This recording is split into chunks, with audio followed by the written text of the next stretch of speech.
Welcome to Clay Mastermind with Don Grant. Mental excellence and industry insights. Brought to you by the Clay Lab, your ultimate podcast for mastering the mental game of clay shooting and gaining exclusive insights from the top minds in the industry. Join us as we dive into the strategies of elite athletes, uncover the secrets to peak performance, and share powerful techniques to enhance your shooting skill. Plus, get behind-the-scenes access to the leaders and innovators who are shaping the future of the clay shooting industry. Get ready to elevate your game, sharpen your focus, and gain insider knowledge from the best in the business. Let's get started. Here's your host, Don Grant. All right, folks, welcome to Clay Mastermind with Don Grant. This mental excellence and industry insights by everybody that I could think of. That's whether it's in front of the scenes or behind the scenes. And I'm excited for all of you that have been listening, that have been cheering me on, and have been enjoying the podcast. I appreciate all of your feedback. And definitely, anytime you can contact me, info@dongrant.com, to let me know if you want me to have someone in particular on the podcast, or if you even want me to just start answering some specific questions. Today, I have Stephen Biello, and he's up in Philadelphia, right? Pennsylvania. And I appreciate you being here. Can you just give us a quick synopsis of who you are? Sure. Good afternoon, and thank you for having me, Dawn. It's great to be on with you. So I'm Steve Biello. I live in Philadelphia. I've been here my whole life. I'm a level 2 NSCA sporting clay shooter. I'm also an associate instructor for Dan Schindler's Paragon School of Sporting. I've been instructing since 2006, so I'm coming up on 20 years. May of 2006 was my level 1 certification. And I am a big outdoors person, mainly when it comes to sporting clays, the shotgun sports in general, primarily sporting clays, and wing shooting, bird hunting. Nice. So that's what I love to do. That's my passion. It's your passion, and it's not really your full-time work either, which we're going to learn about because you're juggling a few different things. And yeah, so I like to get to know somebody first. So what you said, you're from Philadelphia? Yep. Born and raised? Yep. Yeah. I grew up in the Italian market area. A whole lot of Italian influence back then. I had guys who were families that would go hunting. A lot of that has left the Philadelphia area over the generations, and I kind of fell right into that, not so much through my dad, but through family. And where would you go? Did you head north, south, east, west? Which way would you go? West to surrounding areas. There was a lot of open land at the time in Chester County, even Bucks County, Lancaster County. The car rides away. When I got my hunting license, I was dependent on a buddy's dad or my uncle or my cousin. But then shortly after that, turned 16, 17, one of us had access to a car, and we'd go exploring and find a place to hunt. We have a lot of state land in Pennsylvania too. We have over 1 million acres of public hunting land, either Oh, wow. Pennsylvania game lands or state forests. So, and nowadays I mainly hunt game lands, Pennsylvania game lands. Okay, all right. Cool. So you started hunting young, and you were a city boy, which you don't get that very often, as far as like a city boy who ends up loving hunting and shooting and all that. At least I don't hear it. Normally when I'm diving in and getting to know somebody, they tend to be from the country somewhere, Yeah, I tell people I'm city through and through, but country in my heart. Yeah. I've had people tell me that I'm born in the wrong era and the wrong place. I could see that. I one time sat down and did a focus group study, and they went around the room, introduce yourself, and they said, all right, the question when everybody to say, what do you love most about the city of Philadelphia? And my response was leaving it. I Oh, said, boy. everything I do, I don't do anything that entails the city, but live and work here.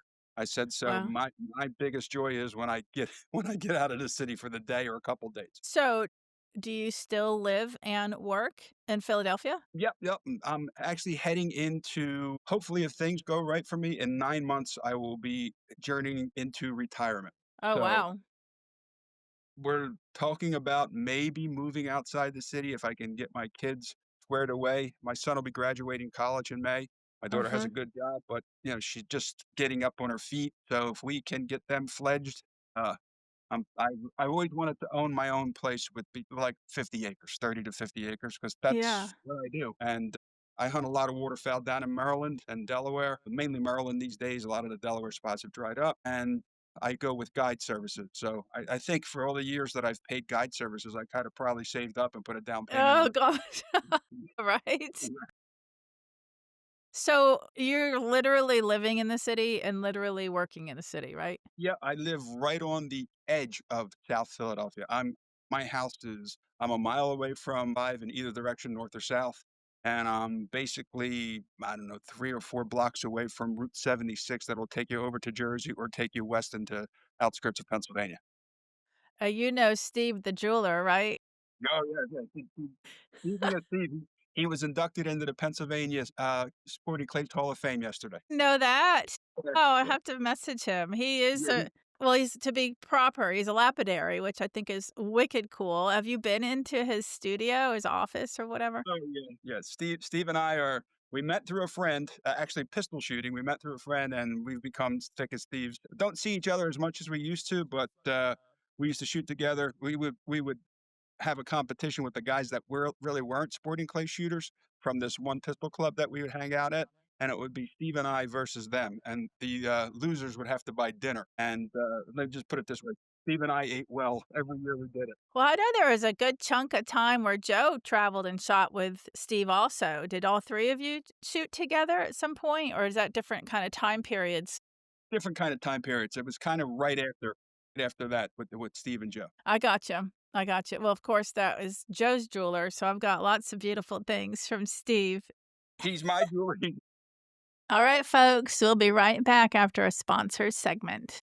Are you missing clays and wondering why? ShotCam can help. It's a lightweight camera that attaches under your barrel to record every shot, with a red dot showing where your barrel was pointed at the moment of truth. Just turn it on, it automatically saves everything. Instantly replay the videos on your phone, and they are clear enough to even see the pellets. I've used ShotCam frequently at my shotgun club. Not only has it been used in instruction time, but as a little different twist, I use it for making my social media content because there's nothing like seeing that target break in the air and having a really great camera that does that. Super excited to have them on board here. Get your ShotCam at shotcam.com with the code TheClayLab. That's just one word and you get 10% off.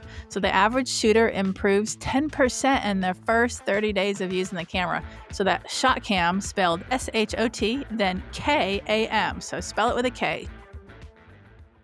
He's probably every shotgun shooter's jeweler that was within a few hour driving distance because he 100%. travels to clay shoots with jewelry, right? For these men to bring home to their women. Yeah, he'll go some days and it might not be his best performance, and I'll go, "What happened?" "Ah, it was a business trip. I went and I shot, but I just have all these orders to fill." He's So got it going on. It's pretty yeah, wise. It's pretty wise. Like pretty regularly, Joe would be getting me something because Steve had been by the club. yeah, He yeah. he did our wedding bands and actually the necklace I'm wearing right now. So Cool, he's a cool. great guy. But yeah, when I think of Philadelphia, that's what I think of because that's the only time I've been to Philadelphia was when I went by his studio. And I don't know if the word admire is the right word or what, but I'm like kind of jaw dropped at people that can live in a city like that. I just can't even fathom it, honestly. That's why I'm like, "Will you still live there? You still work there? Like, what's that like?" You know? It's crazy. It really is. It's just very busy. Yeah. Like I said, in the pre-show, I'm in August 14th. I will start my 36th year with the police department in Philadelphia. I'm a lieutenant. Jeez. I'm a lieutenant, and I run the child abuse unit for the city. Oh, Jesus. It's quite interesting, and probably another reason why I appreciate getting out of the city so much, especially the focus and the clarity you get when you're shooting, whether it be pistol, rifle, or shotgun. In my case, I do a little bit of everything, but mainly shotgun, and it just takes me out of my world of mayhem in my head from work. For sure to kind of disconnect and change the channel, right? Yeah. Yep. I was before I opened my hypnosis practice, so that was 2001 that I opened my private practice. But so before that, I was with the state attorney's office down here in Florida, and I was a child victim advocate. So I Okay. actually, in my training, I'd gone to Jacksonville, so the major city close by. that state attorney's office and, got thrown right into seeing all the crazy things that were happening. I just honestly, like Jacksonville is nothing compared to Philadelphia. I just can't even imagine. I remember going in on a Monday and seeing pictures, on the state attorney's desk or the sexual abuse department or whatever it was, and of the things that had happened over the weekend that were, starting to be figured out, investigated, filed, not filed, whatever. But I ended up, even though I would sit in on depositions and be there for the kids and the parents and try to guide them through the process and all that, we only filed one case, even though dozens would come through on a weekly basis. And that ended up being why I left that job. I was like, I cannot believe how many cases aren't being filed. Like, this is unbelievable to me, the way the system was set up. And I had to bail because I just was like, there's evidence, in my opinion. I'm seeing stuff, I'm hearing stuff. But yeah, I had to be the one to tell them we weren't filing the case. I understand that. It's actually my second time there. I was in the same position for about 9 years and I left. Bounced around the department a little bit. I spent a lot of time in my career in the investigatory bureau. I was a detective, bounced back to a detective bureau as a sergeant, even as a lieutenant. Then I got a chance to go. One of the former captains I worked for had an opening and asked me to come over there. And I did. But after about 9 years, just dealing with my kids were real young at the time, and dealing with the mayhem of what I'm seeing and dealing with every day. I said, you know what, I need a break. I left for a while, and just so happens that a good friend of mine made captain, and he was being assigned there, and there was an opening for the position again, and he said, hey, would you come back? And I'm, like I said, getting towards the end of my career. My kids are in their 20s now. So I went back, and then about 9 months, my first 9 months there, right after that, he got transferred to a different unit and left me there. Oh boy. But it's all good. It's all good. He's doing well, and like I said, I'm hoping to wrap it up in the next 9 months. I'm done officially. We have a retirement program. Once you sign up, Oh, okay. you get an end date, and I'm done officially off the books in January, first week of January of 2027. But I have an opportunity with some accumulated time to start burning some time before that. Interesting. Interesting. So definitely going to end up tying this all together with clay shooting because there's aspects of what you're saying to me that I think would probably help your shooting. Yeah, but I'm going to circle back to that. So rewinding, your kid, a young adult, you enjoy going on these hunting trips and such. So what was your first exposure to shotgun sports? Shotgun sports it's funny, I was thinking about that today because my uncle, who actually today is his 92nd birthday, Oh, uh, wow. took me. I get a shotgun. I break my stones of my parents to get my dad. Although he was a part of his duties in the army was an armor. He was just drafted. He didn't volunteer for the army or whatever. Didn't sign up, but he was an armor. I didn't know that until later in life that he actually worked in the army. Oh, okay. And for some reason, he was also my dad was a prison guard, so he had some experience with firearms, dealing with firearms and stuff like that. We also owned a family grocery store that he inherited from his dad. Anyway, he was like, I'm not getting you a gun, not getting you a gun. Well, they finally break down and they get me a good old Ted Williams. It's a Winchester made for Sears, semi-automatic, 12 gauge. Always a big kid, so I had no problem with 12 gauge. I had shot with that uncle I had mentioned, my Uncle Vero, in the past. He comes in, he gets me, and he says, come on, we're going to go skeet shooting because dove season's coming up. We went to a club over in Jersey, and I fill up. I got a pouch, shell pouch, and I fill it up. Doesn't tell me anything about the etiquette of the sport or the sport itself. Every time I got up to shoot, I loaded 3 shots in my gun. Oh, by the way, the gun had a good old poly choke. You can dial it down if you want it to speed Okay. Yeah. before the internal chokes. And he would let me get up there and shoot 3. If I missed, I shot all 3 shots at one target. And the guys we were shooting with on the squad never did anything to correct me. And he let me burn through a bunch of stuff. And then he went, okay. And I'm like, well, I'm out of ammo and this and that. And he goes, well, now I'm going to teach you how to do it right. Of what? So, so then that was my very first. We shot some manual stuff. Believe it or not, you used to be able to get in. I forget the name of the road. It was like River Road or Rat Road or something like that. Behind the Philadelphia airport, there were fields. By the way, Okay. they were also loaded with pheasant, those fields. But you could set up manual throwers, and the airport's not far from my house where I'm at now, but even where I grew up. And we would go down there. We'd go to the local sporting goods store and buy a box of clays. One of the guys would had a manual thrower, and we would go down there and shoot some. So I had some experience shooting at a clay target going away from me. Nothing formal. Oh, But then gotcha. that's when I shot with my uncle, and I liked skeet. And then I got old enough, my own car and everything. I joined the local club, the localist club we have. It's in Delaware County. about 25 minutes away on a good day with traffic. Mm. And they had skeet and trap. I had graduated to a better gun and was shooting trap pretty regularly, to the point where I went out and bought my own Browning over and under trap gun. I joined the ATA, American Trap Association. Shot Uh-huh. that for a while. I was, like I said, I'm bird hunter. That's where I started at. I was shooting. I shot trap every now and then, skeet every now and then. I was shooting at a private club, a pheasant club, hunting there. And Mm. one of the guys, the owner, said, "Hey, we put in this new shotgun sport called sporting clays. You should try it sometime." And everything was manual traps. Right. They even had a walk up, uh, a path with targets. You walked up, and he's like, "When you get to this point, the target's going to get thrown up in the air, that kind of thing." Okay, yeah. And so I shot that, and like I was like, "Okay." I didn't really know what I was doing. That was a place up in Kunkletown, PA, and then just got back to hunting and everything, and never really picked it up. And I hadn't seen my uncle in a while. Then one Mm. day he calls me and he says, "Hey, by this time I'm well into my I'm probably in my third I am in my 30s. I know that much." And he Yeah. says, we're gonna go shoot this sporting clay thing." I said, "Oh yeah, I know about that." He goes, "Yeah, we're gonna go to Cedar Creek, him and his friend Ross." And he Mhm. goes, and I just was down to hunting guns. He says, "I want you to meet Ross, and he's gonna bring a gun for you to use." So we went to Cedar Creek. First time I met Joe, and Okay. borrowed a gun from Ross. I shot, I think, if memory serves me right, I shot in the 60s, and it was like Joe just had the one single course, but Right. I was at hooks. Next thing you know, I'm negotiating with Ross to buy his gun.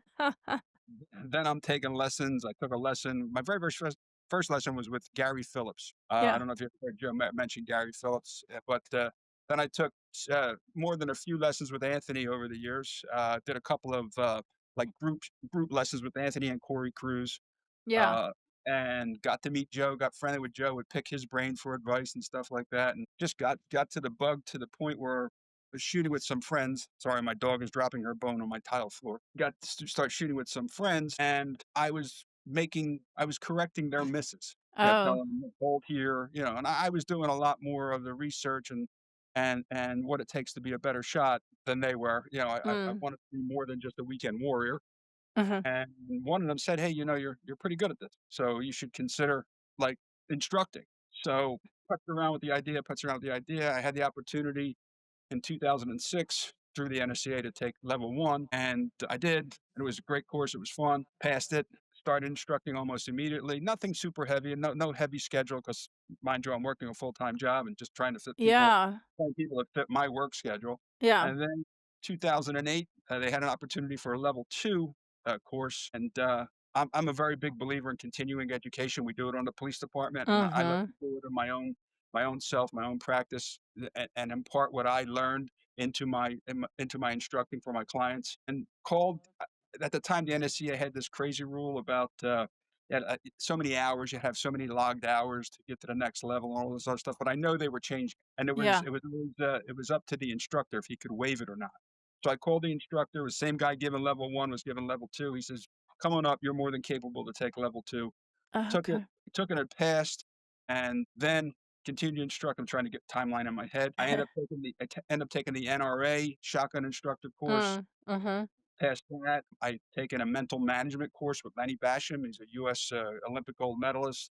That was a Familiar. yep. I've taken a bunch of different stuff. Matter of fact, this past December, I took Anthony's target setting school. Nice. Yeah. Yeah. So I'm just continuing. Some years I put out more as far as expenses for continuing education than I actually bring in through the business. Mm. I live, like I said, there's for the business and the sport. I would happen to be lucky enough to live in the area with an instructor like Anthony Matarese, Diane Sorrentino, and all these people. So For sure. yeah, I have fun doing it. Like I said, I'm not relying on it to live on, to make my living on, but Mhm. I get a lot of people. I get a lot of ladies, a lot of lady shooters, first Mhm. timer. I get a lot of hunters. Actually, when I was taking a target setting course, I was talking to Anthony about it. And I said, a lot of my clients are either first time shooters or hunters. And, I just get them into the sport and get them doing it right. So Nice. if I can expand that when I retire and just, put a little coin in my pocket and help people out a couple days a week instead of sitting around the house going batty, Yeah, right. it'll be a win for me. That sounds awesome. Yeah, if you ever, Joe offers target setting clinics too at my shotgun club down in Amelia, and then he does them abroad. So he goes to different clubs if they hire him to come in. So, but I bet since Anthony's clearly younger than Joe, they probably see some of the carryover from Anthony's experience around Joe and his targets as well. Having grown up and go into Joe's club and all. Um, so you might, I missed his last one. Joe did one in Harrisburg at I think yeah, it was Blue Ridge Sportsman's Club. yeah. I forget what it was, but I fully intend on taking one at Joe's course as well. Yeah, yeah. He's got a great way of tying it into shooting also, to pull it in together, which, from my observation, there's a lot of shooters that really uh, the ones that have reached out so you obviously got a club that can reach out, but you can have a shooter that reaches out, and the intention of the shooter that's reaching out is they wanna be a better shooter by understanding how to set targets, meaning therefore how to read the target, so it's pretty cool the way that he has tied those together being an instructor who went to the same school as you, the Paragon. Paragon, yeah. Paragon. Yeah. And Yeah. and honestly, that's the whole reason why I took it. I don't know if I'll ever set a target in my life, but the more that I get to understand about the target setter's mind and the machines and there's Yeah. stuff that I learned through Anthony that I'm like, I never knew that. I've been, shooting this game for quite some time now, and I never knew the difference between an upside down bat two or a right side up bat two. Right. Those kind of things. Right. So, Yeah, for sure. and it was well worth the money. And I was the only non-club owner. Actually, it was the new Joe at Cedar Creek, his brother Mike. I sat with them Right. when it came to break down and go into groups. I didn't want to be a third wheel, so I was hanging out with Anthony. I was on the Right. golf cart with Anthony and stuff like that. Like I said, I know him. I was an old man compared to what he was when I first met him. He was much older. I'll just put it that way. And of course, I have to say, at some point, you could do my mental training too, which is a lot more complex than what Lanny's teaching. We actually talked about it when I emailed you. We went back and forth a while ago under Oh, my business email address, which has since changed because I changed internet providers and had a new website put I up. gotcha. I gotcha. All right, cool. Cool. Well, let me go back because there's the fact of what you do for a living. I would probably safely assume you have to be able to compartmentalize to stay sane, right? Whether it's the child abuse stuff or just being a cop in general, right? Like to be able to be a cop when you're being a cop, deal with sexual abuse stuff when it's the case is in front of you, but you can't really take that home with you, right? Or else you'd be probably depressed and have sleep problems and relationship problems and all sorts of stuff. Have Yeah, you yeah. you don't leave it at the door in any form of police work. I've known several people Mhm. that whether it be a traumatic fire, we when I was in patrol, we had a fire one time, and it was actually what made it worse. It was right down the street from a firehouse, but the Yeah. fire spread so quick. There were like 6 people that were killed, and 4 of them were young kids. Mm. We're in there, the firemen do so much, but then it comes to the police to deal with the rest. And I remember one of the girls that I work with, and I'm not picking on her because she was a girl, so a lot of people was affected, but she was affected the most. For Yeah, sure. yeah. And I know, so I had a real a good friend of mine, a fellow police officer who was killed Yeah. in the line of duty. I had actually just spoke to him a half hour before he was shot and killed. Yeah. And it impacted me. It impacted all of us that were involved. I ended up in back of the police wagon trying to give him CPR. He was mortally wounded, and there was nothing I could do. Rough. There was Yeah. luckily for us, there was a lieutenant at the time in the the district that the officer was assigned to was a neighboring district who was a psychology major. And Mhm. he took us into the big called the roll call room of that district. Everybody was involved. He wanted us all down there, and we just had a major, like, catharsis, if you wanna say. Mm. We were just sitting around the table, just letting everything and you have a room full of these big macho cops. So and it was mixed, men and women, but, you always have that police Right. bravado, regardless of what sex you are, you have that police aura around you. Well, Yeah. there was more tears, there were more tears shed, more tissues used. But if it wasn't his name was Stratty Scoofless, I don't even know if he's still with us, super nice Mm. guy. If it wasn't for him, I would probably have some serious issues because Yeah. that helped me more than I was involved in a shooting myself a couple of years later as a guy shooting at my partner and I, and we returned fire, we did our job, and that individual expired from the gunfight. And Mhm. I was more impacted by the loss of the officer's name was Charlie. I was more impacted by his passing than my own traumatic experience that I went through involved in that shooting. Matter of Right. fact, once I got cleared from the shooting, like 2 days later, it was hunting season. I went hunting. I didn't, Yeah. I put my dog in the truck and I went hunting. Yeah. But that's also a form of catharsis with me. And, people say, "Hunt, you're out there shooting." I can't tell you how many miles I've logged, on my boots, and I've never fired a shot. I'm just walking through the woods with my The dog. nature. Yeah, Yeah. nature, whether it's sunny, whether it's snow, whatever, just decompressing, dealing with nature, getting out there, exercising. It's just a cleansing experience for me. It really is.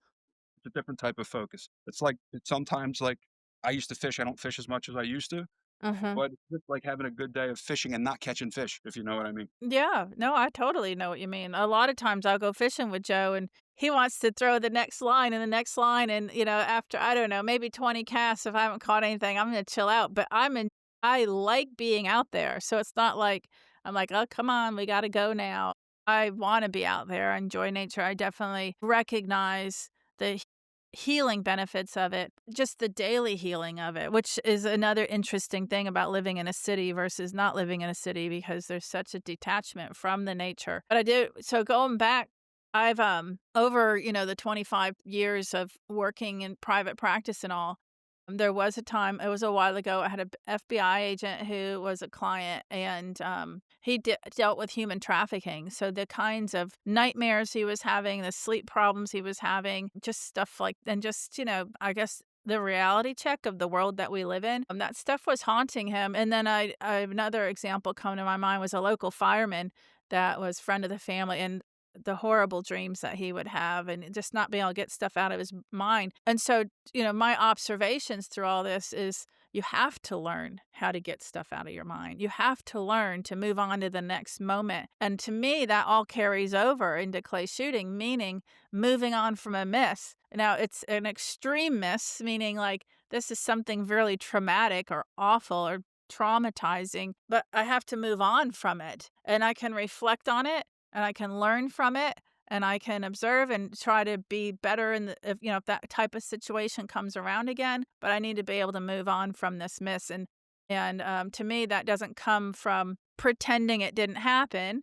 And it doesn't come from acting like something else positive happened. It comes from processing it in a really constructive and healthy way so that you can evolve. And so that I could see that would apply to your profession and then carry over nicely into the clay shooting world and your shooting. Yeah, exactly. I mean, I've never had a problem. I accept my misses. Yeah. You want to eat. Matter of fact, I started to write something and I never finished. I lost my train of thought. I dabble. I call it my writings and ramblings of different observations I do, whether I'm teaching or something I learn on myself, and I call it eating the miss. Mhm. And just eating the misses and just the way you deal with them. And I've watched guys. I'm sure you're a club owner, so you've seen it, you've heard it. Guys wanting to throw their guns, guys, slamming shells. I get pissed at myself when I miss like the easy ones. And I'm like, oh, come on, Stephen, how did I do that?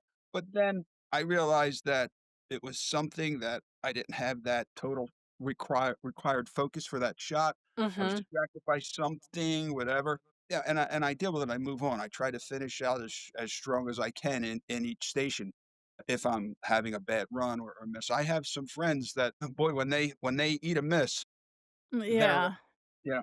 I turn into like coach and cheerleader. I mean, come on, we have we have so many more stations left. You're a better shot than that. You can still salvage a good score out of here. So let's Yeah. move on. And I know from, looking into all your info, you're a huge proponent of the positive thinking and having fun when you're competing and shooting. I talk about the fun word a lot in this podcast because there's a lot of different ways to interpret the word fun. And there are definitely higher end shooters, so called experts, that would say, I'm not here to have fun. This isn't about having fun. I'm here to win, and then they're pissed off if they didn't win and they're on this emotional roller coaster ride. But to me, I think you and I are probably on the same page. Fun, it's like enjoying it because the opposite is not enjoying it, right? Angry, worried, doubtful, regretful, resentful. Those are all the things that make it not fun. So the fact of the matter is the peak performance state feels euphoric. It feels amazing. People wish it could keep going. And we already know that clearly. That's what the zone state is. It's enjoyable. It's euphoric. They wish it could keep going. It doesn't feel like it's them. They're definitely not overthinking, worrying, doubting, fearing.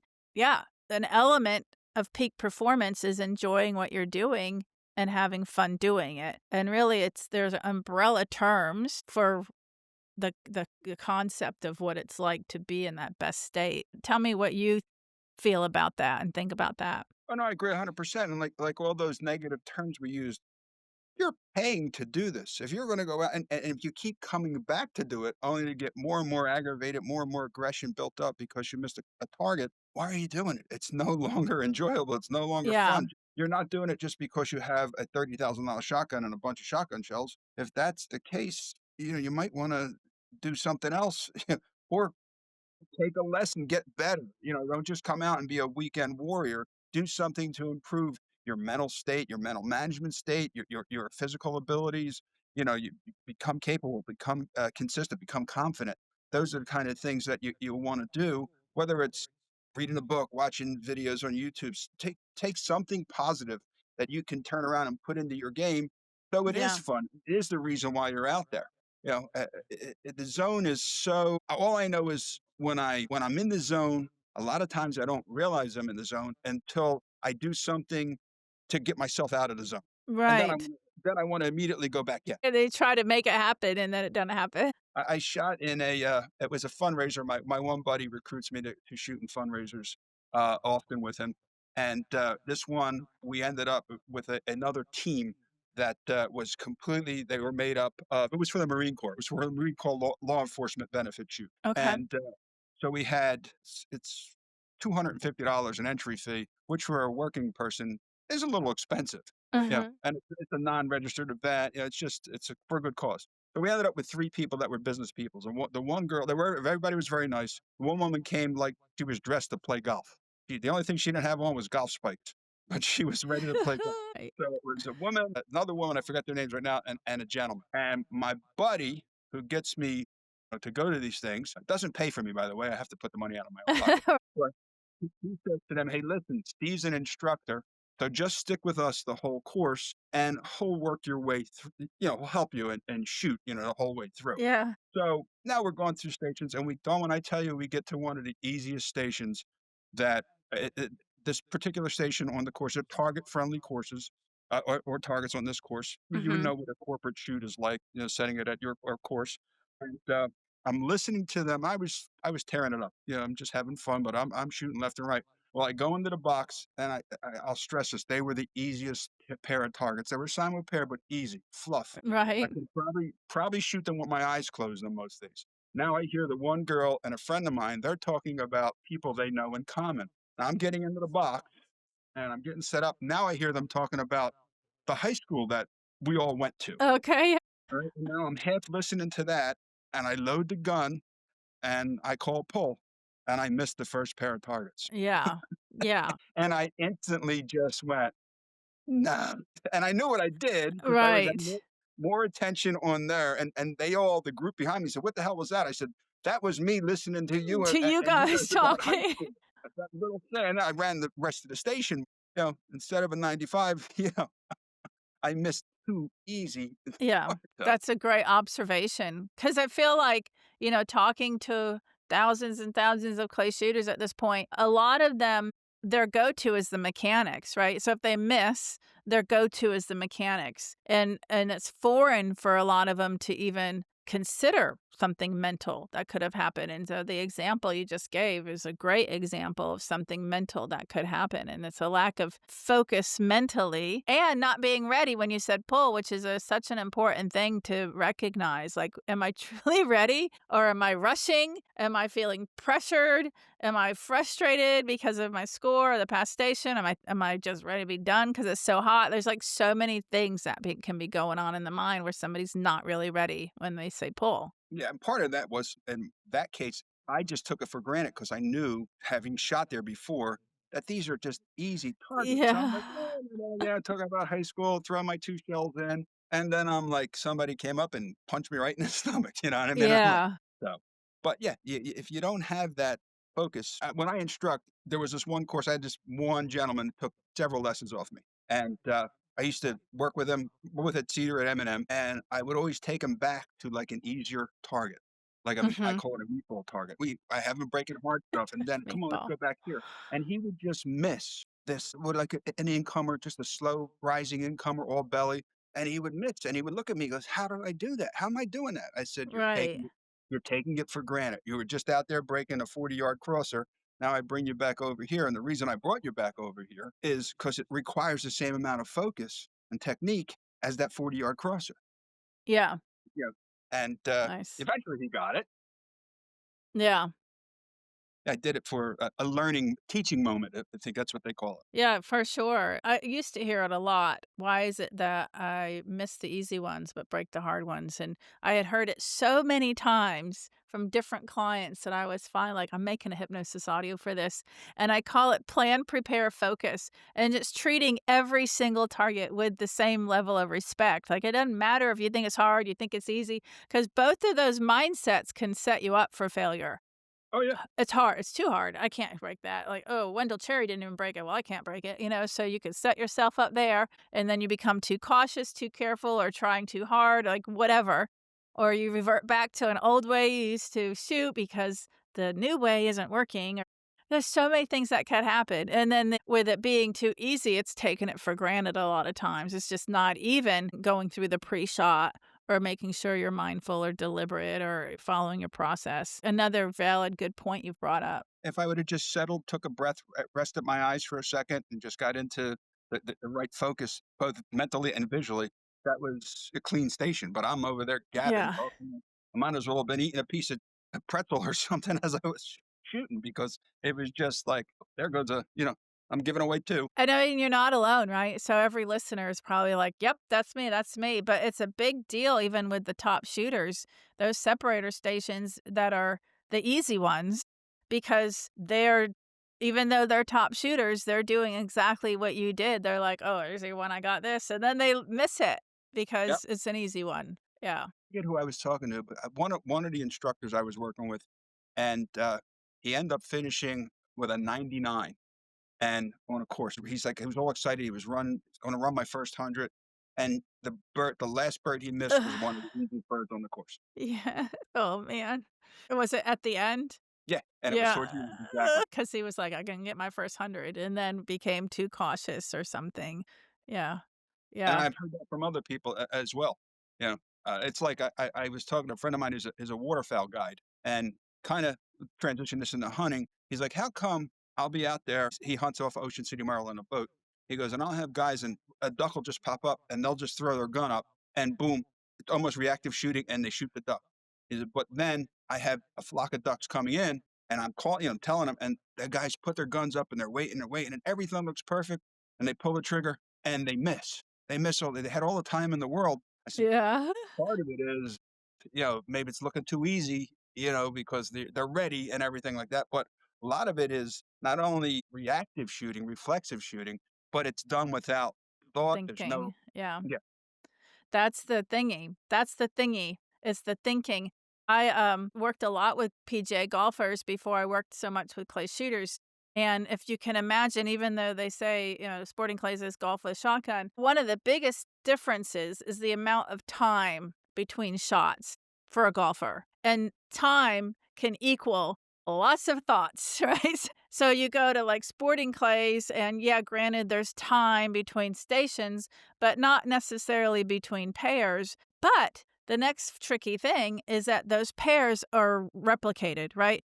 3 of the same 2 targets or 4 of the same 2 targets. And so then I talked to FETAS shooters, and one of the reasons that a lot of them like FETAS compared to sporting clays is the lack of time again, meaning the lack of the mind going cuckoo on them, right? Because when you have less repetition, you have to stay more present.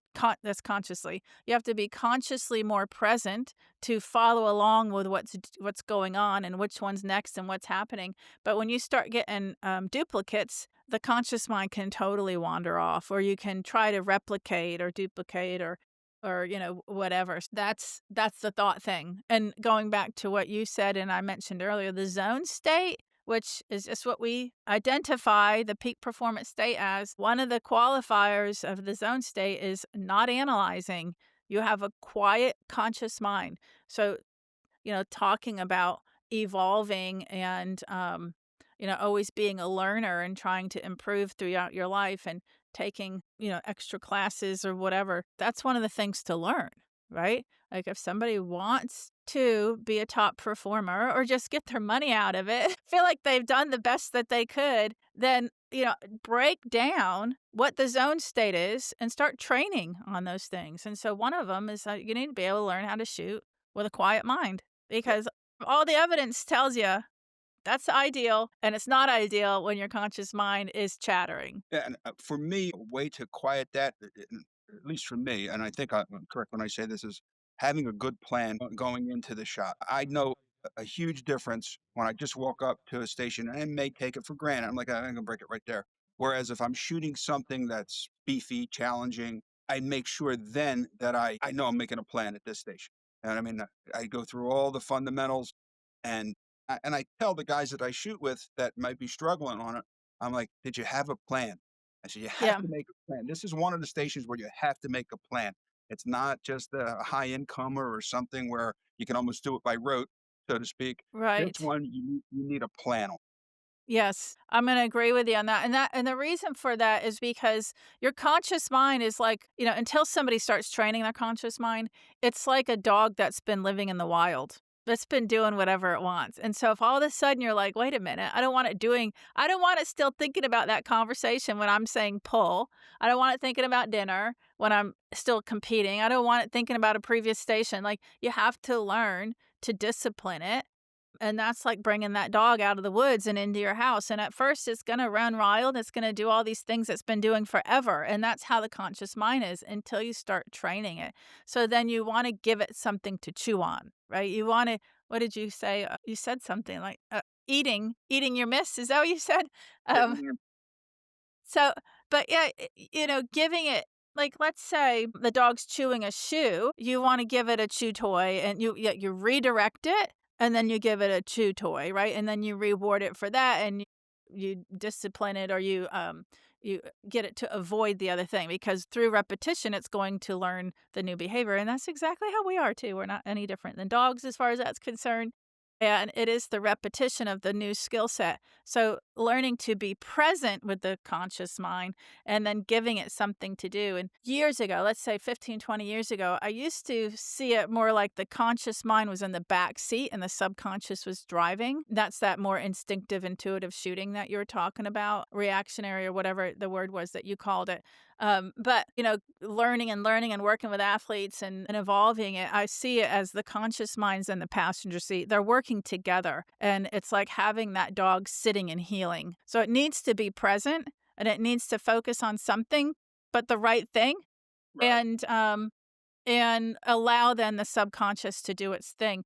And so for me, that translates for clay shooting into focusing on the process. And so when I hear an instructor teaching that, Joe teaches that, I hear him on the phone maybe with one of his students. Did you focus on the process? Because that's like that keep it simple, stupid concept, right? Like, let's just go back to basics. If you do that, you're going to be good, but there's many things that will stop you from doing that need to be worked on. Yeah, I shoot with a couple of guys, nothing tournament wise, but just friends of mine and a couple of the younger guys, and they are just so outcome focused. Outcome focused. They want to keep score. They want to do this. They want to remind me of my score the whole way through. And Yeah, I'm like, yeah, I don't want yeah, any of that. I said, yeah, I'm busy doing my process, my thing. You know what I mean? yeah. The score, you could tell me at the end. I don't. A matter of fact, I just turned in my scorecard. I mean, I keep in a tournament. If I'm scoring, I keep the X's and O's, but I don't want to know my total. If my name pops up somewhere in the top five, top three, number one, hey, I did my job. I did the work that I was Mhm, supposed to do. mhm. But Yep, yeah, they're just like, oh, one more time. I don't want to know. I don't want to know. You know what I mean? that's perfect. I'm loving what you're saying. the way that I teach that one of my lessons, visually is like 1 plus 1 plus 1 plus 1 plus 1 equals the outcome you want. And it can't be focusing on the outcome that helps you be your best because that's no different than focusing on those ladies talking. Like Right. literally, it's the conscious mind elsewhere instead of where it needs to be. So focusing on one at a time, which goes back to what's been said a million years, one target at a time, one hole at a time. But again, easier said than done. You have to train yourself to do that because your conscious mind's still running rampant in the woods, running wild. I get a lot of clients, they're getting a little advanced, and I'm pretty sure it's from Dan Schindler that I picked this up and learned it from. And I'll say to them, "How many targets in a pair?" Yeah, Logically, they want to say two, because it's two targets, and they'll go two, and I'll go, "No, it's one target at a time. yeah, You shoot them both, then you got a dead pair. So yeah, one target at a time. That's what we're focusing on, and we're going to focus at each target individually. You're not going to worry about that second one until we know we have the first one killed, and then we'll go to the second one." So it's yeah. one target at a time. But I always get that baffled look when I tell them no when they first respond. Oh, Dan's working on being on my podcast. He's got to clear his schedule and find a time, but we've had multiple chats leading up to it. And I could totally see him saying that because I don't remember. He tried to throw me off with a question. It wasn't that one, but he did try to throw me off with something like that and then waited for my answer. But I gave him the right answer. I don't remember which one it was, though. But he's a smart man. Talk about like wicked analytical and yeah. devoted to what he's doing. So out of all the instructor courses I've taken, his was by far the top. It was 6 days. It was 6 days of intense training and shooting and working with him. And he could be a quite bit intimidating, For sure. even for me, in the line of work I come from and everything like that. I was a very, I don't know the word, but I wasn't super comfortable at all times. Focusing on doing the work, listening to him. I didn't want to get him mad. Super nice people. We sat down to dinner, lunch. His wife Cheryl's a beautiful lady. They're great people, but he's a force. He's And intense. yeah, yeah, yeah. And it's good. It's positive. I'll say it all the time. Anybody that asks me, it was a 6-day course. I managed to clear my schedule, afford it, and everything. I wanted to take it. Main reason I wanted to take it was because the NSCA had changed some rules for their level 3 instructor certification. I don't know if they changed them back or not, but that's also on my thing to do list shortly after I retire, hopefully. But Yeah. so I took it with Dan, and we did it down at the Primlin, which is in Virginia. We stayed with beautiful course. We stayed in North Carolina. We all stayed kind of in the hotels local, so we were having dinner together and stuff Oh, like that. nice. And it was just a really, really. I came home very satisfied that I took the course, and Thorough.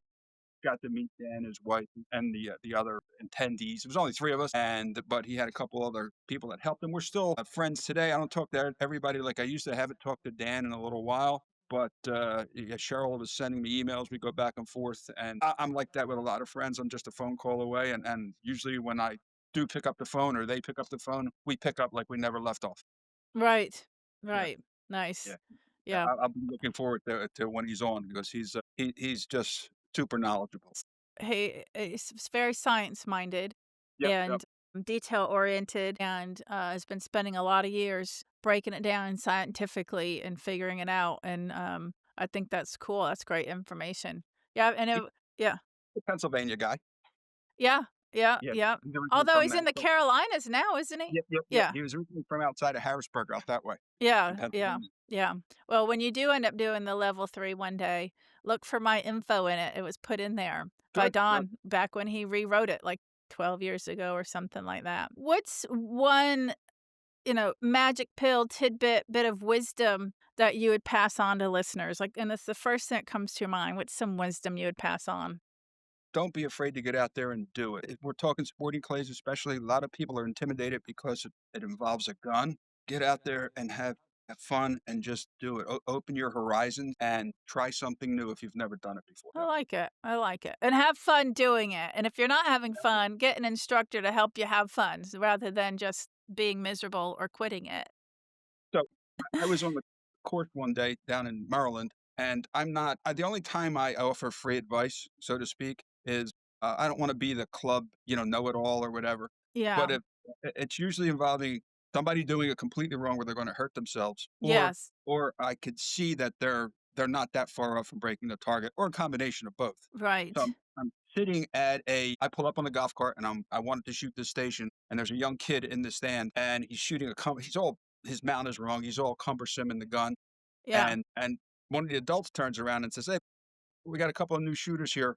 We're going to be a while." And he said, "Yeah, if you want to skip to the next one." I said, "No, I'll wait." And I said, "If you want some unsolicited advice," I said, "you could tell me to shut up. I'm I one of regret those it. ones. Yeah. You could tell me to shut up. I don't care." I said, "But he's never going to break the target the way he's holding the gun. As a matter of fact, he's Mm. probably going to hurt himself." And the guy says to me, "Well, I've been trying to tell him that, but maybe he'll listen to you." It wasn't a difficult target. It was a quartering incoming target. Nothing speed or anything crazy. It had some good height, so you had a lot of belly and back edge. And I spent 5 minutes with him, got him adjusted the right way in the gun. He broke 5 targets in a row. I love it. I always keep a couple business cards. I'm throwing it out there, a little bit of taste. Anyway, his mom was there, and I turned to walk back. She goes, "Oh, no, no, you're not going anywhere. You got to get me to break targets." So I set her up. She was breaking them, and then they left. I did what I had to do, and I see them at the end. And she goes, "After you left and showed me just the mount and this and that," she goes, "I broke 17 targets in a row." Love it. He goes, "That was the most fun." I said, "I only do it." Like I said, I don't want to be the intruder with advice, but I just saw that I wanted him to have fun. That was Yeah. my thing. I just wanted him to have fun and break something because you could see he was like miserable. And it's like, Yeah. but another one he missed, another one he missed. I did pick her, the mom, and the husband up as a client this year. That worked There out. was a little bit of a positive outcome for that. You know, Right. She Lots went- of positive. yeah, she went out and she bought herself a Siren Rose edition over and under, like a Cool. she's hooked. So, yeah, that's Nice. that's a positive for the sport. Love that. That's a great story, too. I do want listeners to know that they can get free tips on Amelia Shotgun Sports social media or my mental training social media. I get lots of viewers and shares of that.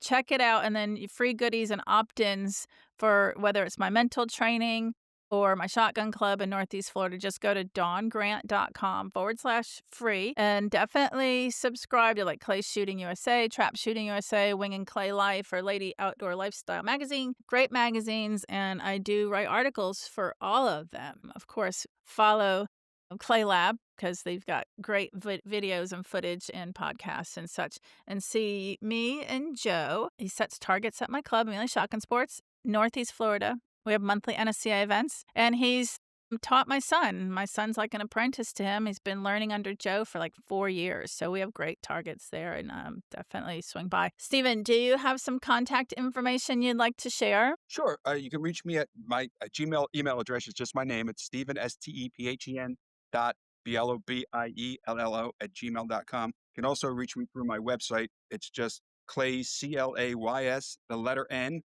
and then the word wings, CLAYS and wings.com.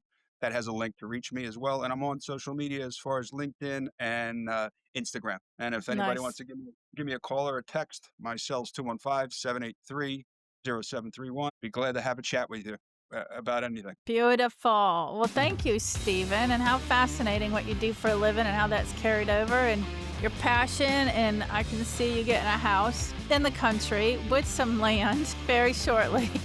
Hopefully, that's Yeah. where that's what I'm focused on. We talk about visualization. That's my mind trend, visualization right now. So Yep. what we should see hopefully in a 9 months to a year. So That'll be amazing. And I hope to see you at Amelia Shotgun Sports sometime, too, when you're down this way. hopefully I'd like to get down there and see my old friend Joe. And Thank you for joining us on Clay Mastermind with Dawn Grant. Mental excellence and industry insights. Brought to you by the Clay Lab. We hope you found today's episode inspiring and informative. Remember, mastering the mental game is key to unlocking your full potential on the course. And through our conversations with industry leaders, we aim to provide you with valuable insights into the world of clay shooting. If you enjoyed today's episode, be sure to follow, rate, and share it. For more insights, training tips, and updates on upcoming events, Dawn Grant and Amelia Shotgun Sports are on all social media platforms. Go to dawngrant.com and come shoot at Amelia Shotgun Sports. Stay focused, stay driven, and keep pushing your limits. Until next time, Dawn wishes you success and happiness on your journey to peak performance and industry mastery.